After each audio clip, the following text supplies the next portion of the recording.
dia, galera! Bem-vindos ao Loop Matinal dessa segunda-feira, dia 29 de maio, com as notícias mais relevantes sobre o mundo da tecnologia. Quem fala aqui é o Marcos Mendes e hoje no seu Loop Matinal do Loop Infinito eu começo agradecendo a todos os apoiadores do podcast lá no Apoia-se e em especial quem escolheu teu nome citado aqui toda segunda-feira, que são o Marcos Coufal, Salatiel Brandão, o Rubens de Oliveira, W. Gabriel, o Marcos Lacerda, Frederic Werner, Fernando Pinto, Cauê Vinícius, Beto Chagas, o Antônio Bulgarim, Rodrigo Guimarães, Ricardo Soares, a Raíza Cunha, o Pedro Vaccaro, o Luiz Júnior, o Gustavo Franzói, o Douglas Fraporte e o Alex Girão. Se você também acha que vale a pena contribuir com o podcast dando a partir de R$1 por mês, é só você acessar o endereço apoia.se/loopmatinal e escolher a categoria que você preferir. Bom, eu começo o episódio de hoje falando sobre o CEO da Disney, que disse que aquele grupo hacker que defendia ter roubado o filme novo do Piratas do Caribe estava mentindo.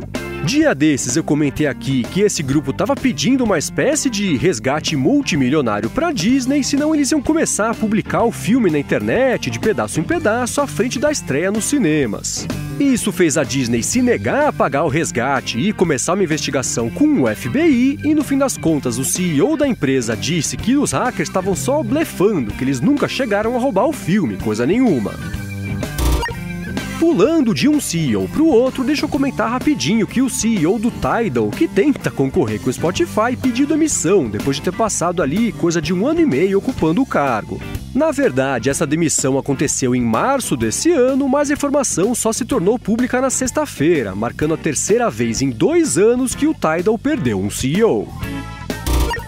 E já que eu citei o Spotify, deixa eu comentar que na sexta-feira a empresa fez um acordo com um grupo de compositores que tinham aberto um processo por uso indevido de propriedade intelectual.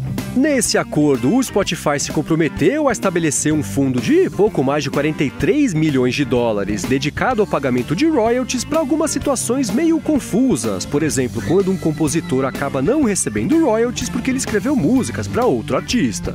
E ainda sobre processos, a Qualcomm vai devolver $940 milhões para a BlackBerry como resultado de um outro acordo, que colocou fim a um processo da BlackBerry para cima da Qualcomm.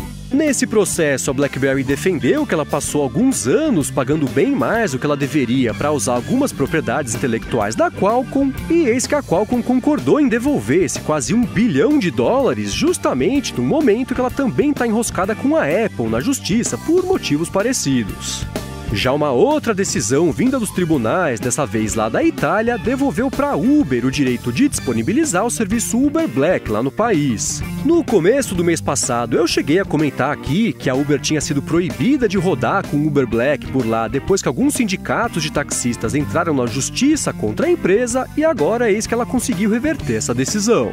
E por último, sobre processos, vamos falar sobre o Google, que anunciou na sexta-feira que não vai entregar para o governo americano um relatório detalhando pagamentos de funcionários. Esse relatório seria usado num caso em que o equivalente ao Ministério do Trabalho americano acusa o Google de pagar homens e mulheres de formas diferentes e o Google disse que não tem como preparar um documento assim. A empresa alegou que isso tomaria muito tempo e custaria muito caro e por isso, de acordo com ela, o caso vai ter que seguir em frente sem essa informação. E já que o assunto é o Google, deixa eu comentar que a empresa vai lançar um programa de investimento em inteligência artificial. Essencialmente, eles vão atuar como investidores de capital de risco, dedicando entre $1 milhão e $10 milhões a projetos de empresas em que eles julguem que vale a pena investir. Ainda sobre o Google, a empresa começou a testar lá nos resultados de busca uma área nova chamada Pessoal, que vai passar a trazer resultados que tenham sido encontrados no seu Gmail, Google Fotos e por aí vai. Então, por exemplo, se você pesquisar por Parque do Ibirapuera, os resultados de busca vão trazer os links normais, enquanto os resultados lá da aba Pessoal vão aparecer com fotos que você tenha tirado lá, e-mails que citem o parque e assim por diante.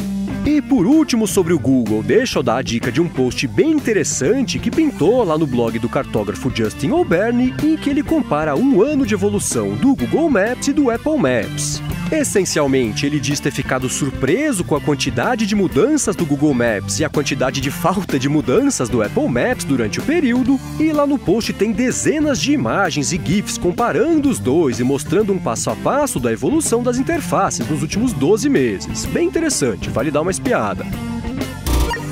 Agora deixa eu falar sobre uma faculdade lá na França que está testando um sistema de reconhecimento facial dos alunos para determinar quando a pessoa está ou não prestando atenção. Esse sistema ainda tem a capacidade de formular perguntas levando em conta os pedaços em que o aluno prestou ou não atenção, então dá para formular, em teoria, uma pergunta bem específica, justamente porque é provável que ele não saiba, porque estava lá viajando. Num primeiro momento, eles vão testar isso com os alunos que fazem cursos remotos, ou seja, aqueles que estudam à distância lá na frente do computador e vão ter que deixar a webcam aberta, mas a ideia é evoluir isso a ponto de implementar o sistema em salas de aula também.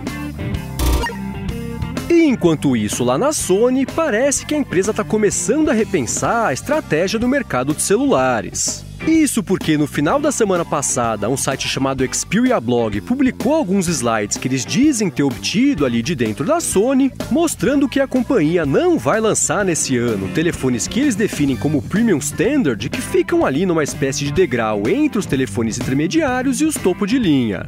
Na prática, isso significa que aparelhos como o Xperia X e o Xperia X Compact devem deixar de existir, sobretudo porque as vendas desses aparelhos ficaram bem aquém do que a empresa planejava. Ninguém sabe se isso é temporário, só para esse ano, ou se a empresa resolveu acabar com esses telefones para sempre, mas fato é que ela resolveu dar uma enxugada na quantidade de telefones que ela oferece, o que é sempre uma ideia positiva, quando você não está exatamente ali vendendo feito água.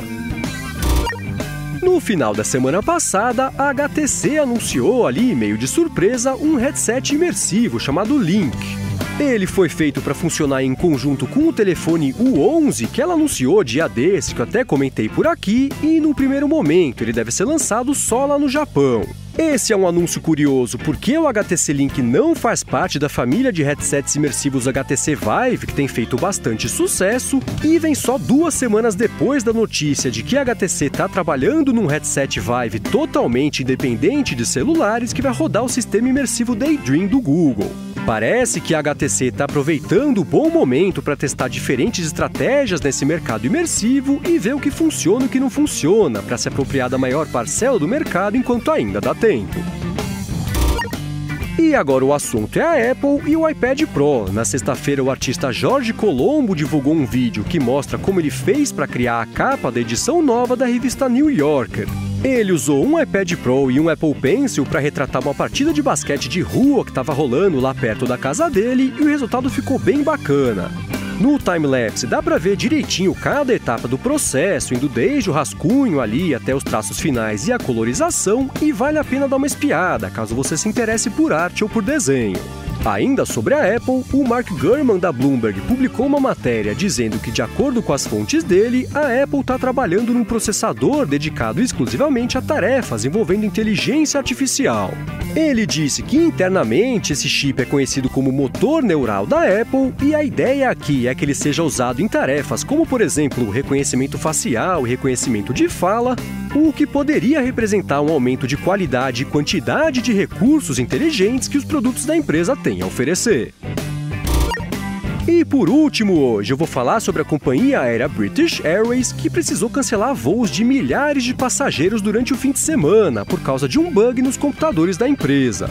A British disse que esse problema não foi um ataque hacker nem nada assim e que a treta toda foi nos sistemas da empresa, que apresentaram um bug que impediu os voos de decolarem dos aeroportos de Heathrow e Gatwick, lá em Londres. Inicialmente, a empresa tinha dito que o problema só ia afetar voos com decolagens marcadas para até às 6 da tarde de sábado, mas logo depois ela disse que o bug ia obrigar ela a cancelar todos os voos daquele dia, o que causou uma confusão gigantesca nesses aeroportos e atrapalhou o início das férias de verão de um monte de gente.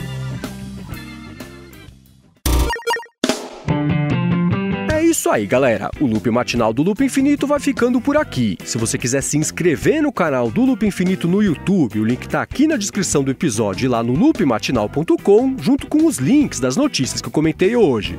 Já se você quiser falar comigo no Twitter, procura por MVC Mendes que eu tô sempre por lá. Obrigado pela audiência, dá uma espiadinha lá no apoia.se/loopmatinal se você também quiser contribuir com o podcast e eu volto amanhã de manhã. Falou!